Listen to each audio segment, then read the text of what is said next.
संभालने का, लोगों के नजरियात को समझने का, बातिल अकायद समझने का, तब तक नौजवान दीन को सही नहीं समझ सकते।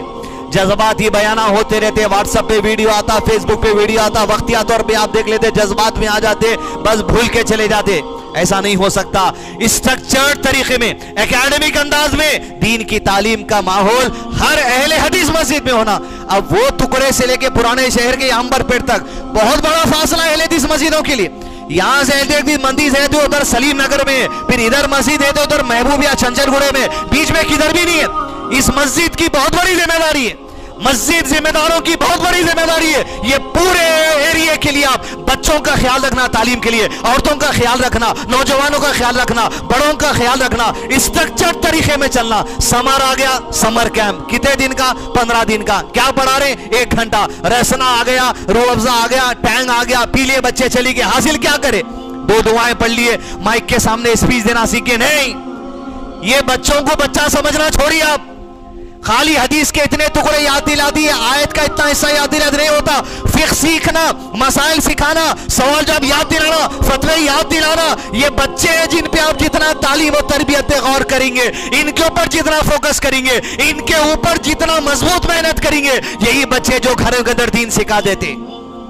हजरत आयशा की उम्र शादी के बाद 6 साल थी। नबी सल्लल्लाहु अलैहि वसल्लम की सोहबत में जब दिए गए, घर में विदाई हुई 9 साल थी। अल्लाह के नबी सल्लल्लाहु अलैहि वसल्लम 9 साल के बच्चों पे मेहनत करते थे। 9 इयर्स के एज लेवल पे आके दीन सिखाते थे। वो आज हमारे उलमा के अंदर आना, बड़े आलिम साहब आ गए, बच्चे बिठाना उनके सामने, बड़े आलिम साहब आ गए, बड़े आ गए, बच्चों का गुर्ज उलमा को लाके बिठाइए। बच्चों का गुर्ज बच्चे नहीं लेते। बच्चों की अहमियत समझना, इनके दिमाग का जो सो कैलकुलेशन करना, इनके मेमोराइजेशन पावर का कैलकुलेशन करना, इनके अंडरस्टैंडिंग लेवल को समझना। अनस इब्न मालिक की मां उम्मे सुलेम अल्लाह के नबी सल्लम की खिदमत में लाके अनस इब्न मालिक को कब छोड़े? जब उनकी उम्र 9 साल की थी। 18 साल की जब हुई तो अल्लाह के नबी सल्लम की वफात हो गई। 100 अहादीस अनस इब्न मालिक को याद थे। हजरत आयशा 9 साल के थे जब नबी सल्लल्लाहु अलैहि वसल्लम का इंतकाल हुआ। हजरत आयशा की 18 साल थी, 2000 से ज्यादा हदीस उनको याद थे। ये कम उम्र लोगों की जो सो इल्म, इनके फहम, इनके अंडरस्टैंडिंग, इनके लिए टेक्निकल ज़हनियत अल्लाह ताला किस तरीके से बनाए, पहले उसका इल्म होना पड़ता हमको।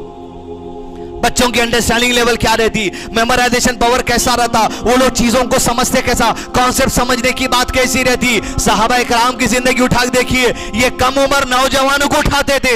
हजरत अबू बकर सिद्दीक की एज जब गालिबन 61 ईयर्स थी, अल्लाह के नबी सल्लल्लाहु अलैहि वसल्लम की एज इधर 9 हिजरी में गालिबन 62 ईयर्स थी। और फिर फलस्तीन की तरफ एक लश्कर जा रहा, अबू बकर शामिल है, उमर बिन खत्ताब शामिल है, बड़े बड़े सहाबा शामिल है। परचम पकड़ने वाले सहाबा 16 साल की उम्र के। अबू बकर सिद्दीक की खिलाफत की दौर में कुरान मजीद जमा करने का हुक्म दिया गया, कंपाइल एक जगह जमा कर लेके आओ। कुरान पूरा नाजिल हो गया था, लेकिन हड्डी पर था, चमड़े पर था, पत्थर पर था, जहां जहां लिखा हुआ था एक जगह लाना था। किसको दिया काम? हजरत जैद को। एज क्या थी? 16 साल का नौजवान।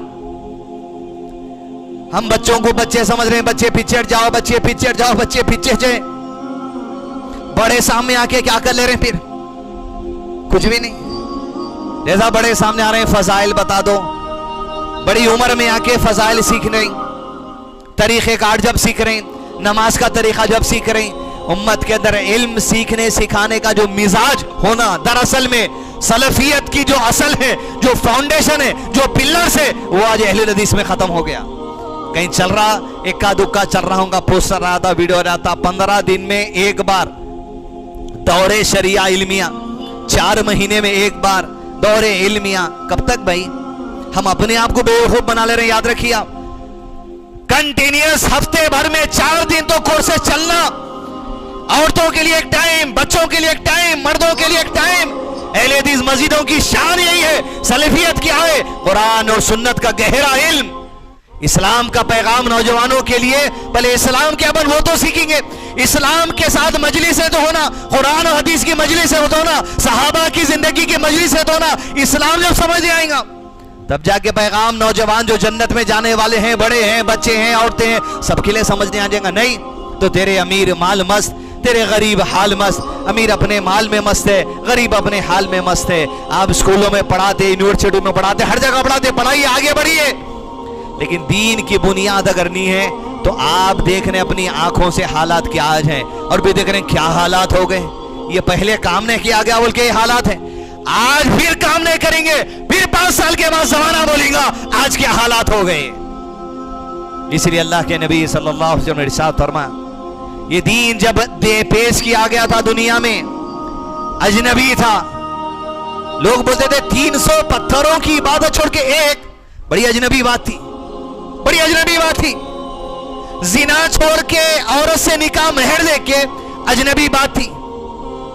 ये कैसा बात था कि लंगे तवाफ करना छोड़ के एहराम पे आ जाना अजनबी बात थी। ये कैसी बात थी कि बादशाह बड़े बड़े लोगों को छोड़कर एक यतीम बच्चे को अल्लाह ने आखिरी नबी बना दिया, अजनबी बात थी। ये दीन जब आया तो अजनबी था, और फरमाया आप सल्लल्लाहु अलैहि वसल्लम ने अनकरीब ये दीन फिर अजनबी हो जाएगा। मतलब इस दीन को समझने वाले, पढ़ने वाले, अमल करने वाले लोगों को दुनिया अजनबी समझेगी। तुम दाढ़ी छोड़ लिए, ये क्या अभी ऑफिस में नमाज पढ़ रही, अजनबी समझेंगी दुनिया। मुबारक है ऐसी अजनबियत होना, इसलिए कि अल्लाह के नबी सल्लल्लाहु अलैहि वसल्लम की पेशन गोई है। अजनबी हो जाएगा तो कुछ अजनबी होंगे इस दीन पर अमल करने वाले। दुनिया कुछ बोलने दो, खानदान कुछ बोलने दो, भाई कुछ बोलने दो, घर वाले कुछ बोलने दो, बस्ती वाले कुछ बोलने दो, हुकूमतें बोलने दो, गवर्नमेंट्स कुछ बोलने दो, जीएम पीएम कुछ बोलने दो। अजनबियत मोहब्बत कर लेना इसी अजनबियत से। ये दीन अजनबी था, अनकरीब अजनबी हो जाएगा। तो सबसे पहली चीज नौजवानों के लिए जरूरी है अपने दुनियावी तालीमात के मामले में जो हलाल फीड से आगे बढ़िए, लेकिन दुनिया जिधर भाग रही वहां मत भागिए, शऊर के साथ कैलकुलेटिव रहना। और अफसोस आज हमारे बार ऑर्गेनाइजेशन पे इतने कमजोर है। पूरे हैदराबाद में 110 मस्जिद है अपने, या 100 से ज्यादा है, 20 है, 30 है, 150 है। एक मस्जिद अपनी ऐसी नहीं है जहां नौजवानों के लिए एजुकेशनल काउंसलिंग की जाती। देखो इंटर पढ़ने के बाद ये लिए तो इधर पढ़ सकते, ये डिग्री पास करने के बाद ये सब्जेक्ट पढ़े तो वहां जा सकते, ये कोर्स पढ़े तो ये जॉब मिल सकता। जीरो। वालिदैन को इंटर में आने तक पता नहीं लेता आगे क्या करना। कोई इसको पूछते मल साहब आगे क्या करा सकते हैं, डिग्रियां कर लेके, एमबीए कर लेके, एमसीए कर लेके, वो कोर्स कर लेके, कुछ भी काम नहीं आ रहा, सही गाइडेंस मिला ही नहीं। दूसरी चीज, कुफार को जब इस्तेमाल करना पड़ रहा दुनियावी तालीम के अंदर गाइडेंस के लिए, अपनी जमात अहले हदीस की तरफ से ऐसे लोगों को अपॉइंट करना जो नॉन मुस्लिम्स होंगे, जो हमारे बच्चों को सही करियर गाइडेंस कर सकते, तनख्वाह देना, मालूमात कराना कि भाई ये गाइडेंस कराइए आप। ऑर्गेनाइजेशन का मकसद क्या है? खाली मसाजिद की तामीर, मसाजिद के तौसीए, मसाजिद की 200 चंदे या 200 मदारिस के चंदे, इसके लिए। फिर ये उन्वान आप 1 लाख मर्तबा रखो, कोई फायदा होने वाला नहीं है जब तक के माहौल नहीं बनाते। नौजवान को गाइडेंस कहां मिलेगा? उन्हें जाना चल आगे पढ़ाई के लिए कहां? ना बाबा पढ़े हुए हैं, ना अम्मा पढ़े हुए, ना भाई पढ़े हुए हैं, बड़ी मुश्किल से इधर उधर हाथा पैरा डिग्री पार्स कर लेके या डुप्लीकेट ये हुए सर्टिफिकेट स्कैनिंग कर दे के जाके जॉब पे चढ़ गए बाहर, फिर वहां से फोन आता वो सर्टिफिकेट डुप्लीकेट लगाए थे, जॉब कर सकते, अब कर गए बाबा कहीं को छोड़ते हैं, सब करे बात फतवा लेने याद आता। ऐसे डुप्लीकेट कामा करना है क्या?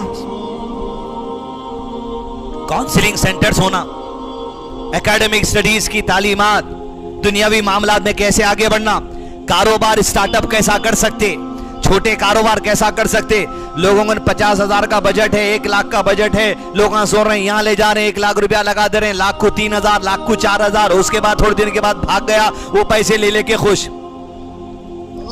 हमारे पास ऑर्गेनाइजेशन लेवल पर कारोबारों में, छोटी छोटी कारोबार करने में गाइडेंस रहना, ऐसे लोगों को लाना। चाइना में घर घर में आदमी कारोबारी है। अब अपन इतने हौले शौले, आप देखिए प्याज कैसा रुपए किलो मिल रही है, 100 को 7 किलो।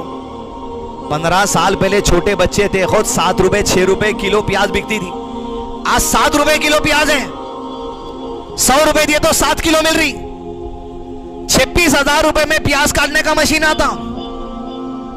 1,000 किलो प्याज कच्ची लेके आप गोडाउन में डाले तो 70,000 रुपए होते।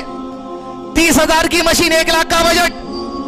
आयल लिए, कड़े लिए, तलते बैठे। तली हुई प्याज आम दिनों में 180 रुपए किलो बिकती, पर हर किलो 100 रुपए आप कमा सकते।